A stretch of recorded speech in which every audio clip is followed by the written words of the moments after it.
Venkateswara gold తాకట్టులో ఉన్న మీ బంగారాన్ని విడిపించి కొనబడును.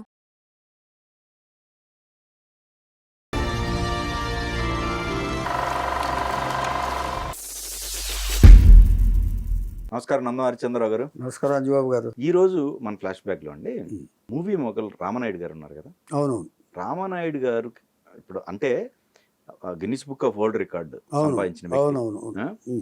అలాంటి ఆయన నిలబడడానికి ఒక వ్యక్తి ఉన్నారు. ఆ వ్యక్తి కేఎస్ ప్రకాష్ గారు. అవును, కరెక్ట్, చాలా కరెక్ట్, చాలా కరెక్ట్ గుర్తు చేశారు. అవును, సో ఒక్కసారి ఆయన దగ్గరికి వెళ్ళిపోదాం. కేఎస్ ప్రకాష్ రావు గారు అంటే మన రాఘవేంద్రరావు గారి ఫాదర్. అంతే, రైట్. అంతేకాదు, బహుముఖ ప్రజ్ఞాధురుడు ఆయన కూడా. కేఎస్ ప్రకాష్ రావు గారు విద్యాభ్యాసం అయింది. విద్యాభ్యాసం అయిన తర్వాత ఆయన బీమా ఏజెంట్గా పనిచేశాడు. ఫస్ట్ విశేషం, బీమా ఏజెంట్గా పనిచేశాడు. తర్వాత కొంతకాలం బంగారపు కొట్లో పనిచేశాడు ఆయన. చూడండి, టర్నింగ్ పాయింట్స్, గొప్ప వాళ్ళ చరిత్రలన్నీ ఎలా టర్న్ అవుతాయో చూస్తున్నాం మనం ఇప్పుడు. అంచేత దీన్ని ఎటు టర్న్ చేస్తా చెప్పలేం మనం. కాకపోతే ఆ కొత్త దీంట్లోకి ప్రవేశించిన తర్వాత మనం ఎంత కృషి చేస్తే ఆ స్థాయికి వెళ్తాం అనేది మనం గ్రహించాలి. ఇప్పుడు వీళ్ళ వల్ల, వీళ్ళ ఫీల్డ్ అది కాదు, కొత్త ఫీల్డ్లోకి వచ్చారు. ఏదో వ్యవసాయ కుటుంబం అసలు వీళ్ళది, ప్రకాష్ రావు గారిది. అక్కడ వ్యవసాయ కుటుంబం నుంచి అక్కడికి వెళ్ళి ఎలా వచ్చాడు ఈయన, ఇదే పెద్ద టర్నింగ్ పాయింట్. కేఎస్ ప్రకాష్ రావు గారు ఎవరు అసలు? ఒక పెద్ద నిర్మాతకి తండ్రి. కె కృష్ణమోహన్ రావు అనే నిర్మాత. రాఘవేంద్రరావు గారితో అన్ని సినిమాలు తీసింది కె కృష్ణమోహన్ రావే, అది ఆయన కొడుకే. ఆయన శతాధిక చిత్రాలు, సారీ ఆ మాట వాడను నేను, 100 చిత్రాలు 110 చిత్రాలకు పైన తీసిన కె రాఘవేంద్రరావు గారికి తండ్రి. అనేక చిత్రాలు, భారీ చిత్రాలు నిర్మించిన కృష్ణమోహన్ రావుకి, రాఘవేంద్రరావుకి తండ్రి. తర్వాత తెలుగు హిందీ చిత్రాల దర్శకుడు బాపయ్య కూడా ఈయన పినతండ్రి. కేఎస్ ప్రకాష్ రావు గారు అన్న కుమారుడు. చిన్నతనంలో తల్లిదండ్రులు పోయారు బాపయ్య గారిని. ఈయన పెంచి పెద్ద చేసి ఒక స్థాయికి తెచ్చి తెలుగు హిందీ చిత్రాల దర్శకుడిగా ఈయన అప్రోచ్ చేశారు. తర్వాత ఎల్వి ప్రసాద్ని డైరెక్ట్ చేసింది ఈయనే, డైరెక్టర్గా మార్చింది, ప్రోత్సహించింది ఈయనే. ఏమండి, ఇన్ని ప్రత్యేకతలున్న కేఎస్ ప్రకాష్ రావు గారు. ఇప్పుడు మీరు అడిగారే ప్రేమనగర్ అని, రామనాయుడు గారు ప్రేమనగర్ అన్న చూసారా? అంతకుముందు రామనాయుడు గారు మొత్తం ఫ్లాప్లో ఉన్నారండి. మొత్తం ఫ్లాప్లో ఉండి కేలంబాకంలో వ్యవసాయం చేసుకుందాం, ఇక లాస్ట్లో ఆ ద్రోహి అనే సినిమా తీసి 10 లక్షలు పోగొట్టుకున్నాడు. చెప్పుకున్నాం. ద్రోహి తర్వాత నిరాశలోకి వెళ్ళిపోయాడు ఆయన. కానీ పోయిన చోట వెతుక్కోవాలనే సిద్ధాంతం ఆయనకి ఎప్పటి నుంచి, నేను ఓడిపోయి వెనక్కి వెళ్ళదలుచుకోలేదు, ఇక్కడే ఉంటాను కానీ వేరే పని చేస్తాను, కానీ లాస్ట్ ట్రయల్ చేస్తానని చెప్పేసి ఆయన కేఎస్ ప్రకాష్ రావు గారు నవల కొన్నాడు. ప్రేమనగర్ నవల ఉంది, ఆ నవల కొని కేఎస్ ప్రకాష్ రావు అప్రోచ్ అయ్యి ఆయన ఈ సినిమాతోటి నా జీవితానికి ఎండ్ కార్డు పడద్దా లేకపోతే శుభం కార్డు పడద్దా అనేది ఈ సినిమాతోనే తేలిపోతుందని చెప్పి స్టార్ట్ చేశాడు ఆయన. డిస్ట్రిబ్యూటర్స్ కూడా అదే చెప్పాడు ఆయన, మీరు ఈ సినిమాకి ఇచ్చేయండి, ఇక నేను ఏంటనేది తెలుసుకుంటాను, మీకు ఏమీ నష్టం లేకుండా మీ డబ్బులు మీకు ఇచ్చేస్తాను అని చెప్పేసి డిస్ట్రిబ్యూటర్ సహకారం కూడా తీసుకుని సినిమా స్టార్ట్ చేశాడు. ఆ సినిమా కనుక సక్సెస్ అవ్వకపోతే ఈయన వెనక్కి వెళ్ళిపోయాడు. మనకి 100 చిత్రాల నిర్మాత ఉండేవాడు కాదు, గిన్నిస్ బుక్ వరల్డ్ రికార్డ్ నిర్మాత ఉండేవాడు కాదు. అన్ని భాషల్లో 14 భాషల్లో తీసిన నిర్మాత మూవీ మొగల్. 14 భాషల్లో చిత్రాలు తీసిన నిర్మాత మనకు ఉండేవాడు కాదు తెలుగు చిత్ర పరిశ్రమ. ఇట్స్ గ్రేట్ అచీవ్మెంట్ అండి. 14 భాషల్లో సినిమాలు తీయటం అంటే గ్రేట్ అచీవ్మెంట్. ఏమండి, మొఘల్ అనే వేరే విషయం. అలాంటి మలుపు తిప్పిన దర్శకుడు కేఎస్ ప్రకాష్ రావు గారు. ఏమండి, అసలు కేఎస్ ప్రకాష్ రావు గారు చిత్ర పరిశ్రమకు ఎలా వచ్చాడంటే అది ఒక క్వశ్చన్ మార్క్. ఈయన ఏం చేశాడంటే అండి, గోడవల్లి రామరావు గారు మాలపిల్లన తీస్తే ఈ బ్రాహ్మణులందరూ తిరగబడ్డారండి, శ్రోత్రి బ్రాహ్మణులందరూ మాలపిల్ల మీద తిరగబడి బ్యాన్ చేయాలని ఇచ్చేస్తుంటే అప్పుడు ఈయన కేఎస్ ప్రకాశ్రావు గారు ఏం చేశారంటే ఎందుకు బ్యాన్ చేస్తున్నారో అది మంచి పాయింట్తో తీశారు ఆయన. ఇప్పుడు మాలపిల్లని ఒక బ్రాహ్మణ కుటుంబం కుర్రాడు లవ్ చేసి పెళ్లి చేసుకున్నాడు, కులమతాలు ఏంటి, ప్రేమ కులమతాలు ఏంటి అని చెప్పేసి ఆయన అభ్యుదయ భావంతో తీశాడు. ఆయన కులమతాలు లేవు మనకి అని. అప్పుడు గాంధీజీ గారు కూడా ఇప్పుడు అస్పృశ్యత నివారణకి కృషి చేస్తున్నారు కదా ఆయన. అంచేత ఆయన దాంట్లో పాటించి ఈ సినిమా తీశాడు, చాలా గొప్పగా ఉంది సినిమా ఇది అని చెప్పేసి ఆయన పేపర్లో వ్యాసాలు రాశాడు. ఆయన ఈయన పేరుతో రాయలా, మారు పేరుతో రాశాడు. మారు పేరుతో రాస్తే అప్పుడు ఈయన ఏం చేశారంటే అప్పుడు ఇది రామరామ్ గారు చూశారు, అది కుర్రాడు మనల్ని భలే సపోర్ట్ చేశాడే అంటే ఒక సినిమా కథలోని భావాన్ని అర్థం చేసుకుని రాయటం అనేది చాలా గొప్ప విషయం.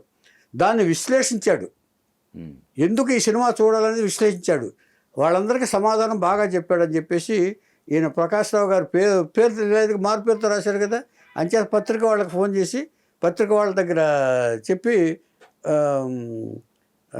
పేరు తెలుసుకున్నారు. పత్రిక వాళ్ళు చెప్తే వాళ్ళు చెప్తారు ఎవరు రాశారు అనేది, ఎక్కడెక్కడి నుంచి అడ్రస్లు ఉంటాయి కదా వాళ్ళ దగ్గర, ఆ అడ్రస్ల ద్వారా పేరు తెలుసుకుని ఆయన ఇంటికి లెటర్ రాసి నువ్వు మెడ్రాస్లో అర్జెంటుగా రావాలని చెప్పేసి మెడ్రాస్ తీసుకొచ్చాడు. ఆయన రామబ్రహ్మ గారు పిలిచిన తర్వాత ప్రకాశ్రావు గారు మెడ్రాస్ వచ్చాడు. వచ్చేదంటే ఒక డైరెక్టర్ పిలిచిన తర్వాత నువ్వు నీ విశ్లేషణ బాగుందయ్యా అని పిలిచిన తర్వాత జనరల్గా ఇంప్రెస్ అవుతారు కదా, వాళ్ళు కూడా ఇన్స్పైర్ అవుతారు. అంచేత ఒక డైరెక్టర్ పిలిచాడంటే వచ్చాడు ఆయన. ఇచ్చేదంటే అంతకుముందు బంగారపు కొట్టు ఇక్కడ పనిచేస్తున్నాడు కదా ఆయన, ఇది ఒక ప్రమోషన్ కింద భావిస్తాడు ఆయన వాళ్ళకి ఎవరైనా సరే. అప్పుడు ఆ వ్యవసాయం బీమా ఏజెంట్గా పనిచేశాడు, నగరకోటలో పనిచేశాడు. సో మెడ్రాస్ వెళ్తున్నా అంటే గొప్ప విలేజ్లో ఇప్పుడు ఇదివరకు మెడ్రాస్లో డైరెక్టర్ పిలిచాడంటే గొప్పగానే చెప్పుకుంటారు. అలాగే మెడ్రాస్ వచ్చాడండి. మెడ్రాస్ రామబ్రహ్మ గారు కలిశాడు, ఈ పర్సనాలిటీ చూశాడు.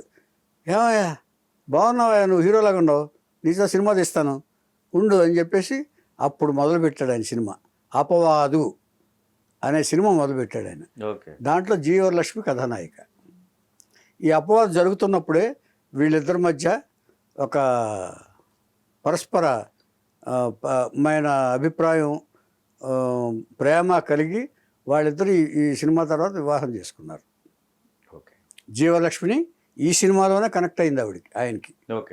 Jeevalakshmi heroine, KS Prakash Rao heroine. ఆ తర్వాత దీని తర్వాత ఇంకో రెండో పిక్చర్ కూడా తీశాడు ఆయన, ఎవరు రామబ్రహ్మ గారు, పత్ని అని. తర్వాత ఇప్పుడు ఇది అయిన తర్వాత వీళ్ళిద్దరూ ఈ సినిమా తీసిన తర్వాత ఇక అక్కడి నుంచి ప్రకాశ్రావు గారు ఇక ఎదగటం ప్రారంభించాడు, హీరో అయ్యాడు కదా. ఇక ఆ తర్వాత ఈయన సినిమా స్టార్ట్ చేశాడు, ఇక ద్రోహి అనే సినిమా. ఆ సినిమా ఆడలేదు. ఆ తర్వాత ఈయన గృహప్రవేశం అనే సినిమాకి ఎల్వి ప్రసాద్ డైరెక్టర్గా రికమెండ్ చేశాడు ఈయన అప్పట్లో. ఈ ద్రోహి ఏందే కదండి, రామనాయుడు గారిది కాదు, కేఎస్ ప్రకాశ్రావు గారిది. ప్రకాశ్రావు గారు మారాడు నిర్మాతగా. ప్రకాశ్రావు గారు నిర్మాతగా హీరోగా చేశాడు ద్రోహి చిత్రంలో. 10 లక్షలు డబ్బులు పోయింది ద్రోహి చిత్రంలో. ఏది 10 లక్షలు ఏదో డబ్బులు పోయినాయి కదా, ఏది రామనాయుడు గారు. అది ఇప్పుడు కాదు, అది తర్వాత. అది ద్రోహి. అసలు ఈయన డైరెక్టర్ అవ్వలేదు అప్పటికి. ద్రోహి కాదు, ఈ ద్రోహి వేరు, ఆ ద్రోహి వేరు. రామనాయుడు గారి ద్రోహి వేరు, ఇక్కడ ప్రకాశ్రావు గారి ద్రోహి వేరు. ద్రోహిలో ప్రకాశ్రావు గారు హీరో. ఇప్పుడు టైటిల్స్ రెండు ఒకటే. సారీ. ఓకే, రామనాయుడు గారి దగ్గరికి వెళ్ళాం మనం. ప్రకాశ్రావు గారు హీరోగా ద్రోహి నిర్మించాడు ఆయన. టైటిల్స్ రెండు ఒకటే. ఆ తర్వాత మొదటి రాత్రి అనే సినిమా తీస్తూ డైరెక్టర్ ఎవరినో పెట్టాడు ఈయన ప్రకాశ్రావు గారు. కానీ ఆ డైరెక్టర్ కుదరలా. ఈ ఫ్రెండ్స్ అందరూ నువ్వే ఉన్నావు కదా, నువ్వెందుకు, నీకు బ్రెయిన్ ఉంది కదా, నువ్వే డైరెక్ట్ చేయొచ్చు కదా అంటే అక్కడి నుంచి మొదటి రాత్రి అనే సినిమా డైరెక్షన్ మొదలుపెట్టాడు.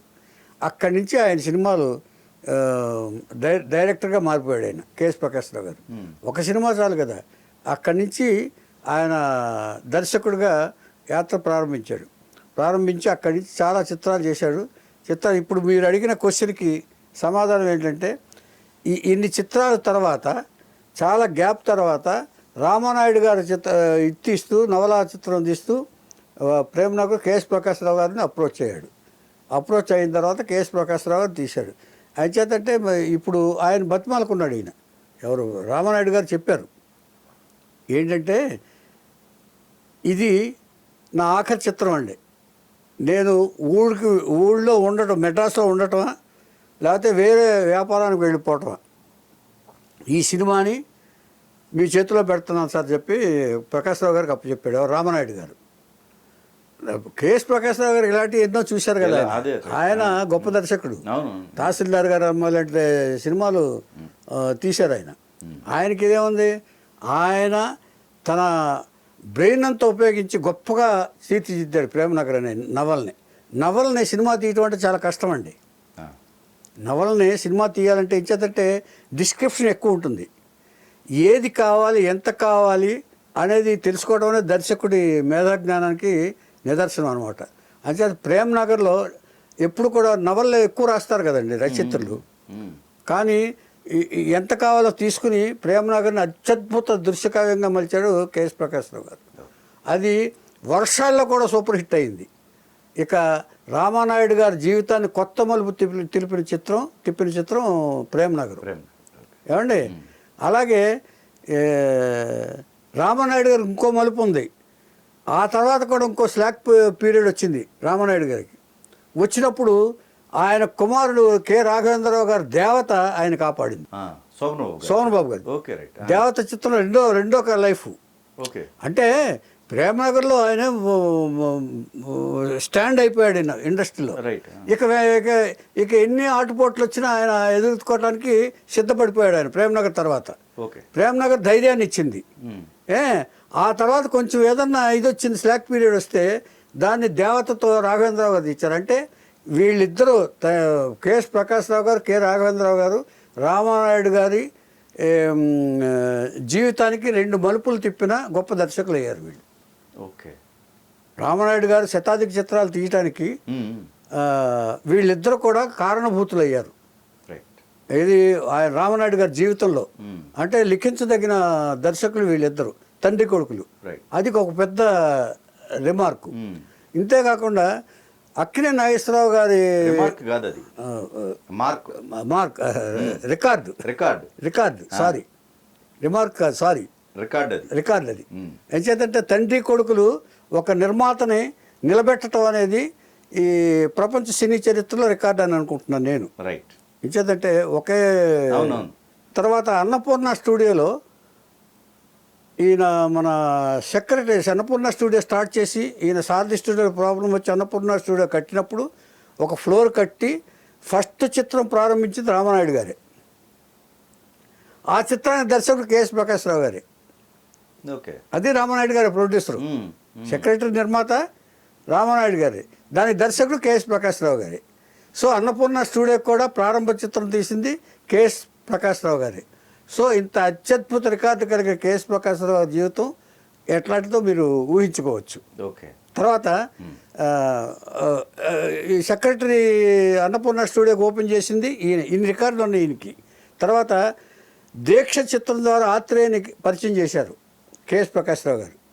దీక్ష చిత్రం ద్వారా రైటర్ ఆత్రేయను ఇండస్ట్రీకి పరిచయం చేశారు.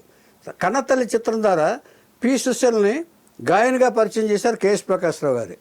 ఇన్ని రికార్డులు కేఎస్ ప్రకాశ్రావు గారి దగ్గర ఉన్నాయి. తర్వాత ఇంకొక రికార్డు ఏంటంటే అప్పట్లో సినిమాలు తక్కువ తీసేవారు, జనాలు తక్కువ, ఆడియన్స్ తక్కువ, థియేటర్లు తక్కువ, అన్నీ తక్కువ. ఇప్పుడంటే ఇప్పుడు ముప్పుడుగా ఉన్నాయి. కానీ ఆ రోజుని సినిమాలు తక్కువగా ఉన్న రోజుల్లో 50 చిత్రాలు ఈయన తీశాడు ఈయన. అంటే ఇవాళ ఇంత స్పీడ్గా ఉన్న యుగంలో 110 చిత్రాలు రాఘవేంద్రరావు తీస్తే నీకంటే నేనేం తక్కువ అన్నట్టుగా ఆనాడు ఆయన 50 చిత్రాలు తీశాడు. అంటే తండ్రి కొడుకులు ఎంత సమర్థులో దీన్ని బట్టి ఊహించుకోవచ్చు. అంటే ఈ స్పీడ్ యుగంలో 110 చిత్రాలు తీయచ్చు, కానీ ఆనాడు ఆయన తీయటం గొప్ప నా ఉద్దేశంలో. కేఎస్ ప్రకాశ్రావు ఆనాడు 50 చిత్రాలు దర్శకత్వం వహించడం అంటే మాటలు కాదు సార్. ఎంత సక్సెస్ ఇది ఉంటే తప్ప ఆయన ఎన్ని ఇది చేశారు. హీరోగా నటించాడు ఆయన, మొత్తం హీరోగా 5-6 చిత్రాలు చేశాడు ఆయన. ఎల్వి ప్రసాద్ తీసుకొచ్చి ఎంకరేజ్ చేశాడు ఈయన ప్రకాశ్రావు గారే. ఇక్కడ నాకు చిన్న సందేహం అండి. ఇంకోటి ఈ ఆయన పేరు కూడా కొడుకు ఇదే ప్రకాష్ గారి పేరు పెట్టుకోవడానికి ప్రకాష్ గారు పెట్టుకోవడానికి వరలక్ష్మి గారు పెట్టారు. ఆవిడ భర్త పేరు పెట్టుకున్నారు కేఎస్ ప్రకాష్ అని. పెట్టుకున్నారు. తర్వాత ఈయన కూడా రాఘవేంద్రరావు గారు కూడా తండ్రి పేరు పెట్టారు కోవిలమీడి ప్రకాష్ రావు అని. అదొకే. అంటే అంటే దాని డీటెయిల్స్ నాకు తెలియదు కానీ okay, okay. KS General Prakash గా- అని మాత్రం పిలుస్తారు అందరు ఓకే, ఆయన్ని ఓకే. కెమెరామెన్ని పిలుస్తారు. రైట్. ఇంత వైభవంగా జరుగుతున్న దీంట్లో ఇప్పుడు సడన్గా వచ్చింది సడన్గానే పోతుంది అన్నట్టుగా కేఎస్ ప్రకాశ్రావు గారి జీవితంలో ఒక చిన్న అపశృతి ఏంటంటే వరలక్ష్మి గారిని ప్రేమించి పెళ్లి చేసుకుని ఎప్పుడు 1941లోనో 2లోనో ఎప్పుడు అది అపవాద చిత్రం టైంలో ప్రేమించి పెళ్లి చేసుకున్నారు. కొంతకాలం అయిపోయినంత ఒక 20-30 సంవత్సరాలు అయిపోయిన తర్వాత వీళ్ళిద్దరికి పొసగల. ఎందుకంటే ఇది ఒరిజినల్ ఇది కాదు ప్రేమించి పెళ్లి చేసుకున్నారు కదా, సెకండ్ మ్యారేజ్ కదా. సెకండ్ మ్యారేజ్ కాబట్టి సెకండరీగానే ఆ భేదాభిప్రాయాలు వచ్చి ఆవిడ మరో దారి చూసుకున్నారు ఆవిడ ఓకే. జీవలక్ష్మి గారు. అంచేత దానివల్ల ఎఫెక్ట్ ఏం లేదు. ఈయన కేఎస్ ప్రకాశ్రావు గారి నేమ్కి కానీ ఇది కానీ అవసరం లేదు. ఎంచేతంటే సినిమా ఇండస్ట్రీలో ఆవిడ కూడా మహానటి కాబట్టి, ఆవిడ కూడా సినిమా నటి కాబట్టి ఇవన్నీ సహజంగా జరుగుతూ ఉంటాయి. ఒకరితో కనెక్ట్ అవుతూ ఉంటారు, ఇంకొకరితో డిస్కనెక్ట్ అవుతూ ఉంటారు, ఇంకొకరితో కనెక్ట్ అవుతూ ఉంటారు.